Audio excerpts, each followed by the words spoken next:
All right, let's just dive right in.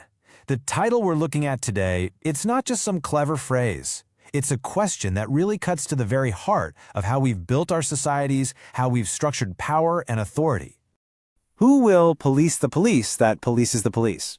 It almost sounds like a riddle, right? This loop that just goes on and on forever. But what if it's not a riddle at all? In fact, the source material we're breaking down today makes a really bold claim. This is a fundamental design flaw in how we think about authority. It's a trap we've built for ourselves, and we just keep falling right into it. So, let's get into our first section here, the recursive trap. We're going to explore what this authority trap is all about and see why just adding more and more layers of supervision, well, it isn't just failing. It might actually be part of the problem itself. See, at the core of all this is a classic philosophical puzzle called infinite regress. The easiest way to think about it is this. If every watcher needs another watcher to watch them, you end up in this endless spiral of surveillance that never actually hits a solid foundation of real accountability. It just keeps going. And this quote just hits the nail on the head. The problem isn't that we don't have enough eyes on the situation. The real problem is that the entire system is built on a premise where genuine accountability is basically an illusion.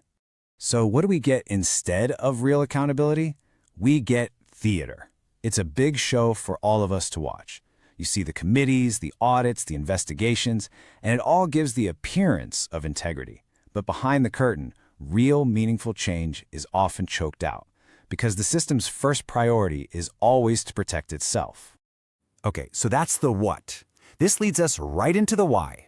In this next section, we're going to dig into the history and the psychology behind this whole mess. I mean, how did we even end up here? Why are our oversight systems designed this way to begin with? What's fascinating is when you trace the history of authority itself. It started out with things like tribal elders, systems that were actually participatory and pretty transparent. But then it evolved, right? You get to feudal lords, which was a model of I'll protect you if you obey me. Then it shifts again to colonial police forces, where the goal was explicitly control, not service. And that brings us all the way to today, with our modern watchdogs who all too often look powerful but have no real teeth. And here's the gut punch. The deep historical wound is that these systems, they were never really designed to protect us, the people. From the very beginning, they were designed to protect the powerful. And that legacy is absolutely still with us today. And you see this legacy playing out everywhere. You see it in police internal affairs units that almost never find their own officers at fault. You see it when oversight bodies get captured by politics, like India's CBI, which has famously been called a caged parrot. And you see it on a global scale with the surveillance revealed after 9/11, where the people in charge faced basically no consequences. But the whistleblowers who exposed it all, they were prosecuted. It is the same pattern, again and again. But this isn't just about history. It's also about our own psychology. I mean, why do good people stay silent inside bad systems? Some classic experiments give us a pretty chilling answer. You've got the Milgram experiment, which showed us that we have this deep-seated instinct to obey authority. And then there's the Stanford prison experiment, which revealed how terrifyingly easy it is for a role or a system to just completely override our personal sense of right and wrong. This quote just perfectly sums up that psychological trap. Think about it. When speaking up costs you everything, your career, your safety, your reputation, and staying quiet keeps you safe, well, integrity is no longer just a simple choice. It becomes a radical, dangerous act of rebellion. So, if just adding more guards isn't the solution, then what is? This is where we pivot. This next part is all about solutions, about redesigning our systems from the ground up, moving away from a mindset of control and towards a new goal, building for integrity. And here's what that shift in thinking looks like. The old model, right? It's top-down, it's secretive, and it's designed to protect the institution. The new model completely flips that script. It's participatory, it's transparent, it's decentralized, and its number one job is to serve the people. We're talking about a fundamental change in its entire purpose. So how do we actually get there? Well, the source suggests a four-part framework. First, you need truly independent institutions, completely free from political influence. Second, you empower the public through community watchdogs and real investigative journalism. Third, you leverage technology for radical transparency. Think blockchain, think open data. And finally, and this is so crucial, you have to create real, robust protections for whistleblowers so that doing the right thing is no longer an act of rebellion, but a supported civic duty. Okay, but what if the answer isn't just about external systems? Let's go a level deeper.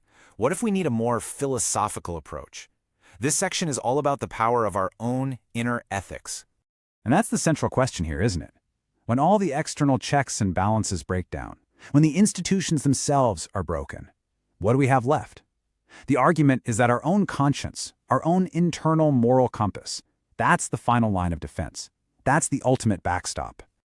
And hey, this isn't some brand new idea. Look around the world at all the great wisdom traditions. They've all grappled with this. Whether you call it dharma in India, which says you are your own witness, or Ubuntu in Africa, the idea that I am because we are, or Stoicism in Greece, or Taoism in China, they all point to the same universal truth. Self-regulation and inner virtue are absolutely essential for a just society. Which brings us to the key takeaway here. At the end of the day, true governance is moral, not mechanical. You can game any mechanical system. You can find a loophole in any regulation. But internalized ethics, that personal commitment to doing the right thing even when nobody is watching, that's a whole lot harder to break. All right, let's bring this all home. This final section is about looking forward, and it's about realizing that the solution doesn't just lie with them out there. It actually involves every single one of us. The future, as the source argues, is decentralized. So what could this future actually look like? Well, imagine using tools like blockchain to create public records that are tamper-proof, that no single person can change. Or imagine open-source governance, where we, the citizens, can directly collaborate on policy. This is a future where we all become collective monitors, maybe even using AI, ethically designed of course, to audit our systems for fairness automatically. Ultimately, the call to action here is both personal and collective.